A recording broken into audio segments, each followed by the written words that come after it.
ഈ പിണറായിക്കും കുടുംബവും കള്ള കുടുംബമാണെന്ന് മനസ്സിലായി. കേരളത്തെ കൊള്ളയടിക്കുന്ന കുടുംബമാണ്. കുടുംബത്തെ സഹായിക്കാൻ കഴിയില്ല. എന്റെ വീട്ടിൽ നിന്ന് 3 പ്രാവശ്യം പിടിച്ചോണ്ട് പോയതല്ലേ. ദൈവം തമ്പുരാൻ എനിക്കൂടെ ഈ രാജ്യത്ത് നിയമ സംവിധാനം ഉള്ളതുകൊണ്ട്, ബഹുമാനപ്പെട്ട കോടതി ഉള്ളതുകൊണ്ടല്ലേ എനിക്ക് അത് വീണയ്ക്കും പൂട്ട് വീഴും, അതിലൂടെ പിണറായി വിജയന്റെ മുഖ്യമന്ത്രിക്കും പൂട്ട് വീഴും. അനുഭവിച്ചേ തീരും. ഒരു സംശയം വേണ്ട. തെറ്റ് ചെയ്തെന്ന് ഉറപ്പിച്ച് 100% വിശ്വസിക്കുന്ന ആളാണ് ഞാൻ. എനിക്ക് ബോധ്യപ്പെട്ട കാര്യമാണ്.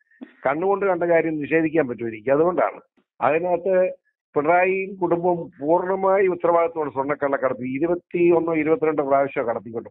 നമസ്കാരം. കേരളത്തിലെ ഏറ്റവും അഴിമതിയുള്ള അല്ലെങ്കിൽ അഴിമതി നടത്തുന്ന കുടുംബം ഏതാണെന്ന് ചോദിച്ചാൽ ഞാൻ പറയും കൃത്യമായും അത് പിണറായി വിജയന്റെ കുടുംബം തന്നെയാണെന്ന്. ഇതെൻ്റെ വാക്കുകളല്ല, BJP നേതാവായ PC ജോർജിൻ്റെ വാക്കുകളാണ്.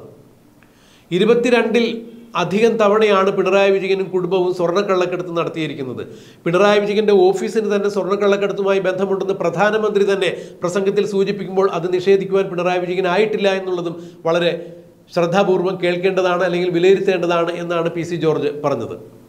പിണറായി വിജയന്റെ മകൾ വീണ വിജയന്റെ കമ്പനിയായ എക്സാലോജിക്കും CMRL എന്ന കരിമണൽ ഖനന കമ്പനിയും തമ്മിൽ ചില ഇടപാടുകൾ നടത്തിയിട്ടുണ്ടായിരുന്നു. ഈ ഇടപാടുകളെ കുറിച്ചുള്ള സീരിയസ് ബോർഡ് ഇൻവെസ്റ്റിഗേഷന്റെ അന്വേഷണം റദ്ദ് ചെയ്യണം എന്നാവശ്യപ്പെട്ടുകൊണ്ട് CMRL തന്നെ ഡൽഹി ഹൈക്കോടതിയിൽ ഇപ്പോൾ ഹർജി നൽകിയിരിക്കുന്നു.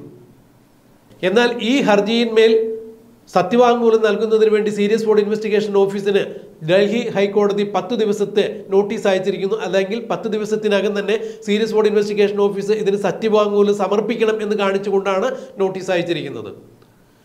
CMRL നിന്നും മാസപ്പടിയായി വീണ വിജയന് 1,72,00,000 രൂപ കൊടുത്തിട്ടുണ്ടായിരുന്നു എന്നാണ് മാസപ്പടി വിവാദത്തിന് ആസ്പദമായ കേസ്. എന്നാൽ മാസപ്പടി കൊടുത്തതിൻ്റെ വിശദാംശങ്ങൾ ഒരു കാരണവശാലും അന്വേഷണ ഏജൻസികൾക്ക് സമർപ്പിക്കാൻ സാധ്യമല്ല എന്നാണ് ഇപ്പോൾ CMRL പുതിയ നിലപാടുമായി രംഗത്ത് വന്നിരിക്കുന്നത്. മാത്രമല്ല CMRLും എക്സാലോജിക് എന്ന വീണ വിജയന്റെ കമ്പനിയുമായി നടത്തിയിരിക്കുന്ന ഇടപാടുകളുടെ അന്വേഷണം സീരിയസ് ബോർഡ് ഇൻവെസ്റ്റിഗേഷൻ ഓഫീസ് നടത്തുന്ന അന്വേഷണം റദ്ദ് ചെയ്യണം എന്നുകൂടി ആവശ്യപ്പെട്ടുകൊണ്ടാണ് CMRL ഇപ്പോൾ ഡൽഹി ഹൈക്കോടതിയിൽ കത്ത് നൽകിയിരിക്കുന്നത്. ഈ വിഷയത്തെക്കുറിച്ച് തന്നെയാണ് ഒരു മാധ്യമത്തിന് നൽകിയ അഭിമുഖത്തിൽ PC ജോർജ് തുറന്നടിച്ചത്. ഒരു അന്വേഷണവും റദ്ദ് ചെയ്യാൻ പോകുന്നില്ല. സീരിയസ് ബോർഡ് ഇൻവെസ്റ്റിഗേഷൻ ഓഫീസ് പൂർവാധികം ശക്തിയോടുകൂടി മുന്നോട്ട് പോകും. ഏതാണ്ട് ഈ ഡിസംബർ 4 കൂടി തന്നെ അല്ലെങ്കിൽ ഈ ഡിസംബർ മാസത്തിൽ തന്നെ വീണ വിജയനെ serious board investigation office arrest ചെയ്ത് അകത്തിടും എന്ന് തന്നെയാണ് PC ജോർജ് വ്യക്തമാക്കിയിരിക്കുന്നത്. കൂടെ പിണറായി വിജയനും ഉണ്ടാകും എന്ന് തന്നെയാണ് മനസ്സിലാക്കാൻ കഴിയുന്നത് എന്നാണ് PC ജോർജ് പറയുന്നത്. CPM എന്ന് പറയുന്നത് ഒരു കൊള്ള സംഘത്തിന് സമാനമായ രീതിയിലേക്ക് മാറിയിരിക്കുന്നു. CPMന്റെ കൂടെ നടന്നുകൊണ്ട് CPMന്റെ എല്ലാ അപജയങ്ങൾക്കും കുട പിടിച്ചു നിന്ന ആളാണ് PV അൻവർ. ആ PV അൻവർ ഇപ്പോൾ CPMൽ നിന്നും പുറത്തു വരുമ്പോൾ CPMനെതിരെ അതീവ ഗുരുതരമായ ചില ആരോപണങ്ങളും വെളിപ്പെടുത്തലുകളുമാണ് നടത്തിക്കൊണ്ടിരിക്കുന്നത്. കാരണം CPMനകത്ത് അല്ലെങ്കിൽ പിണറായി വിജയനുമായി ബന്ധപ്പെട്ട് എന്തൊക്കെ നടന്നു എന്നുള്ളത് മറ്റു രാഷ്ട്രീയക്കാളേക്കാൾ ഉപരിയായി PV അൻവറിന് കൃത്യമായ ധാരണകളുണ്ട്. കാരണം പിണറായി വിജയൻ തന്നെയാണ് PV അൻവറിനെ കൃത്യമായ വ്യക്തമായ ഒരു ടൂളായി ഉപയോഗിച്ചു കൊണ്ടിരുന്നത്. മാധ്യമപ്രവർത്തകരെയോ അല്ലെങ്കിൽ തൻ്റെ രാഷ്ട്രീയ എതിരാളികളെയോ അടിച്ചൊതുക്കുന്നതിന് വേണ്ടി, അരിഞ്ഞു വീഴ്ത്തുന്നതിന് വേണ്ടി PV അൻവറിനെയാണ് പിണറായി വിജയൻ ടൂളായി ഉപയോഗിച്ചു കൊണ്ടിരുന്നത്. അതുകൊണ്ട് തന്നെ പിണറായി വിജയൻ എന്തൊക്കെ കൊള്ളരായ്മകൾ ചെയ്തിട്ടുണ്ട് എന്ന് PV അൻവറിനെ പോലെ നന്നായി അറിയാവുന്ന ആളുകൾ വേറെയില്ല എന്നാണ് PC ജോർജ് പറയുന്നത്. അതുകൊണ്ട് PV അൻവർ ഇപ്പോൾ വെളിപ്പെടുത്തുന്ന ചില കാര്യങ്ങൾ പിണറായി വിജയന്റെ ഉറക്കം നഷ്ടപ്പെടുത്തുന്നുണ്ട്, CPMന്റെ അടിത്തറ ഇളക്കുന്നുണ്ട് എന്ന് തന്നെ PC ജോർജ് പറയുമ്പോൾ ഇനി വരുന്ന ആളുകളിൽ ഇപ്പോൾ PV അൻവർ വെളിപ്പെടുത്തിയതിന്റെ 100 ഇരട്ടി ശക്തിയുള്ള ആരോപണങ്ങളുമായി മുന്നോട്ട് വരും. അവിടെ പിടിച്ചു നിൽക്കാൻ പിണറായി വിജയന് സാധ്യമല്ല. പിണറായി വിജയനും പിണറായി വിജയന്റെ മന്ത്രിസഭയും കടപുഴകി വീഴും എന്ന് തന്നെയാണ് PC ജോർജ് തുറന്നടിക്കുന്നത്. അതെന്ത് തന്നെയായാലും പിണറായി വിജയന്റെ മകൾ വീണ വിജയൻ നടത്തുന്ന എക്സാലോജിക്കും CMRLും തമ്മിൽ നടന്ന ഇടപാടുകളുടെ അന്വേഷണം റദ്ദാക്കണമെന്നാവശ്യപ്പെട്ടുകൊണ്ട് ഡൽഹി ഹൈക്കോടതിയിൽ CMRL നൽകിയിരിക്കുന്ന ഹർജി ഒരു കാരണവശാലും അനുവദിക്കപ്പെടില്ല എന്നുകൂടി PC ജോർജ് പറയുന്നു. കാരണം അത്രത്തോളം വലിയ ഒരു കുറ്റകൃത്യം സീരിയസ് ബോർഡ് തന്നെയാണ് ഇവിടെ നടന്നിരിക്കുന്നത്. 1,72,00,000 രൂപയുടെ ഇടപാട് ഒരു കമ്പനി മാത്രം കേന്ദ്രീകരിച്ച് നടന്നു എന്ന് പറയുമ്പോൾ വീണ വിജയൻ മറ്റു 11ഓളം കമ്പനികളുമായി തന്നെയാണ് ഇത്തരത്തിൽ വഴിവിട്ട ഇടപാടുകൾ നടത്തിയിരിക്കുന്നത്. അച്ഛൻ മുഖ്യമന്ത്രിയായതിനാൽ മകൾ നടത്തുന്ന കമ്പനിക്ക് മാസപ്പടി കൊടുക്കുന്നു, അല്ലെങ്കിൽ ഒരു കമ്പനി പ്രവർത്തിച്ചു കൊണ്ടുപോകണമെന്നുണ്ടെങ്കിൽ മുഖ്യമന്ത്രിയുടെ മകളായ വീണ വിജയൻ നടത്തുന്ന കമ്പനിക്ക് മാസപ്പടി കൊടുത്താലേ ഇവിടെ സാധാരണക്കാർക്കോ അല്ലെങ്കിൽ കമ്പനി മുതലാളിമാർക്കോ തങ്ങളുടെ ഇടപാടുകൾ നടത്തിക്കൊണ്ടു പോകുവാൻ സാധ്യം സാധ്യമാകൂ എന്നൊരു നില വന്നതോടുകൂടി പലരും വീണാ വിജയന് മാസപ്പടി കൊടുത്തിട്ടുണ്ട്. ഇതിൽ CMRL എന്ന കമ്പനി കൊടുത്തിരിക്കുന്നത് 1,72,00,000 രൂപയാണ്. ഇതുപോലെ പല സ്ഥാപനങ്ങളും വീണാ വിജയന് മാസപ്പടിയായി കൊടുത്തിട്ടുണ്ട്. അത്തരം പല കാര്യങ്ങളും സീരിയസ് ഫ്രോഡ് ഇൻവെസ്റ്റിഗേഷൻ ഓഫീസിന്റെ അന്വേഷണ പരിധിയിലുണ്ട്.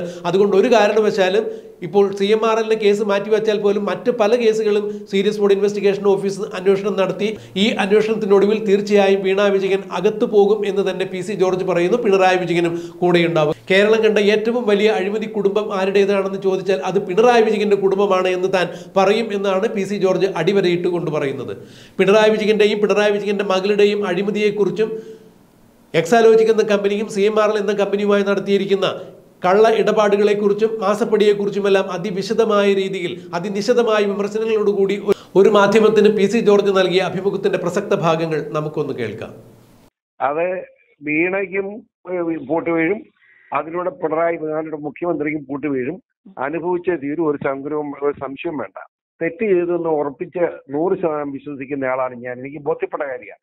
കണ്ണുകൊണ്ട് കണ്ട കാര്യം നിഷേധിക്കാൻ പറ്റും എനിക്ക്. അതുകൊണ്ടാണ് അതിനകത്ത് പിണറായിയും കുടുംബവും പൂർണ്ണമായി ഉത്തരവാദിത്തമാണ് സ്വർണ്ണക്കള്ളക്കടത്ത് 21 22 പ്രാവശ്യം കടത്തിക്കൊണ്ട് പോകും. അപ്പോ ഇത് ചെമ്പിനകത്ത് പറ്റില്ല കൊണ്ടിരുന്ന് സ്വർണം കൊണ്ടുവന്നത്. അതൊക്കെ ശിക്ഷിക്കപ്പെട്ടേ പറ്റൂ. ഇതൊക്കെ പിടിക്കണ്ടേ? ഇതൊക്കെ പിടിക്കാതിരുന്നത് തന്നെ തെറ്റാണ്. ഇത്ര നാൾ നീണ്ടുപോയത് മുഖ്യമന്ത്രി ആയതുകൊണ്ടാണ്. ഒരു സംശയമില്ല. ഈ ഒരു അധികം താമസിയാതെ നമുക്ക് ഡിസംബറോട് കൂടി ഇതിനൊരു തീരുമാനം ഉണ്ടാവും എന്ന് ഉറച്ചു വിശ്വസിക്കുകയാണ്. ഞാൻ ചോദിക്കട്ടെ, അൻവർ കഴിഞ്ഞ 3 ദിവസം മുമ്പ് വരെ അതായത് പിണറായി വിജയനുമായിട്ട് LDFിൽ നിന്ന് പിരിയുന്നതിന് മുമ്പ് എന്താ പറഞ്ഞുകൊണ്ടിരുന്നത്? പിണറായി വിജയന് വേണ്ടി ഇതേപോലെ കുഴൽനൂത്ത് നടത്തിക്കൊണ്ടിരുന്ന ആളല്ലേ. അതായത് ഈ ഇതെല്ലാം അറിയാം. CPM എന്താണ്, പിണറായി വിജയൻ എന്താണെന്ന് നല്ലവണ്ണം മനസ്സിലാക്കിയിട്ടുള്ള ആളാണ്. അയാള് ഇപ്പൊ ഒരു പ്രത്യേക സാഹചര്യത്തിൽ അവിടെ നിന്ന് പിരിഞ്ഞിരിക്കുന്നു. ഇപ്പം അയാളും പിണറായിയായിട്ടുള്ള ബന്ധം എടുത്താലും ചരിത്രങ്ങളൊക്കെ അയാൾ പരസ്യമായിട്ട് വിളിച്ചു പറയുന്നു. അങ്ങനെ കുറേയേറെ സത്യങ്ങൾ ജനങ്ങൾക്ക് അറിയാനുള്ള അവസരമാണ് അൻവർ ഉണ്ടാക്കുന്നതെന്നാണ് ഞാൻ ഉറച്ചു വിശ്വസിക്കുന്നത്. എന്റെ ഒരു വിശ്വാസം, വയനാട് യാതൊരു രക്ഷ CPM ഇല്ലല്ലോ. അവിടെ എന്തെങ്കിലും സാധ്യത ഉണ്ടെന്ന് പറയാനാണ് BJP കോൺഗ്രസ് അല്ലേ ഉള്ളൂ. സോണിയാഗാന്ധിയുടെ മകളല്ലേ വന്നിരിക്കുന്നത്. എങ്കിലും BJPക്ക് ഒരു നിർണായകമായ സ്വാധീനം അവിടെ ഉണ്ടാവുന്നതിൽ ഒരു സംശയമില്ല. പഴയ രാഹുൽ ഗാന്ധി പോയ പോലെ ഒന്നും ഈ പെങ്കൊച്ചങ്ങ് പോകത്തില്ല. പിന്നെ പാലക്കാട് അത് സംശയം വേണ്ടെന്ന്, അത് നമുക്ക് കൃഷ്ണകുമാർ ജയിച്ചു കഴിഞ്ഞു. നമ്മുടെ BJP സാർ താമര വിരിഞ്ഞു പാലക്കാട്. യാതൊരു 20-ാം തീയതി ഇലക്ഷൻ കഴിയുമ്പോൾ കണ്ടോളൂ, താമര വിരിഞ്ഞിരിക്കും.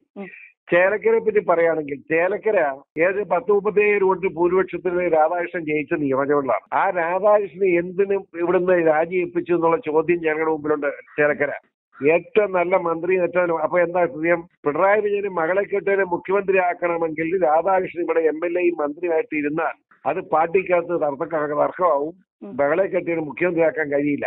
അപ്പൊ മകളെ കെട്ടി ശക്തിയായിട്ട് വരാമെന്ന് എല്ലാവരെയും നാട് കടത്തുക എന്നതിന്റെ പേരിലാണ് രാധാകൃഷ്ണനെ അവിടുന്ന് രാജിവെപ്പിച്ച് പാർലമെന്റിലേക്ക് വിട്ടിരിക്കുന്നത്.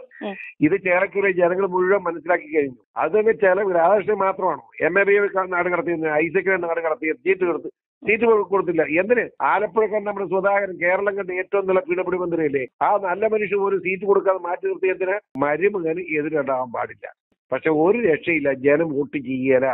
ഈ പിണറായിക്കും കുടുംബവും കള്ള കുടുംബമാണെന്ന് മനസ്സിലായി. കേരളത്തെ കൊള്ളയടിക്കുന്ന കുടുംബമാണ്. കുടുംബത്തെ സഹായിക്കാൻ കഴിയില്ല.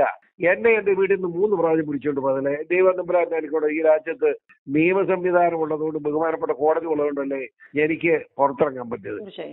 ഇത് ഇവിടെ ഈ കൊള്ളയൊന്നും അധികാരത്തിന്റെ കൊള്ളയൊന്നും ഇന്ത്യ മഹാരാജ്യം നടക്കില്ല. കാരണം വളരെ ശക്തമായ നീതിപീഠമാണ് ഈ രാജ്യത്തുള്ളത്. സുപ്രീം കോടതി, ഹൈക്കോടതിയും, സെഷൻ കോടതിയും, ജില്ലാ കോടതി, അതുപോലെ തന്നെ സബ് കോടതി, അതുപോലെ തന്നെ മജിസ്ട്രേറ്റ് കോടതിയൊക്കെ ഉണ്ട്. അതൊക്കെ നല്ല മാന്യന്മാരായ ജഡ്ജിമാരിവിടെ ഇരിക്കുകയാണ്, നിയമത്തിന് വില കൊടുക്കുന്നവരാ. അതുകൊണ്ട് ഈ കള്ളക്കച്ചവടം ഒന്നും ഇവിടെ നടക്കില്ല. ഇതെല്ലാം കള്ളന്മാരെല്ലാം അകത്താവുന്നതാണ് ഞാൻ ഉറച്ചു വിശ്വസിക്കുന്നത്.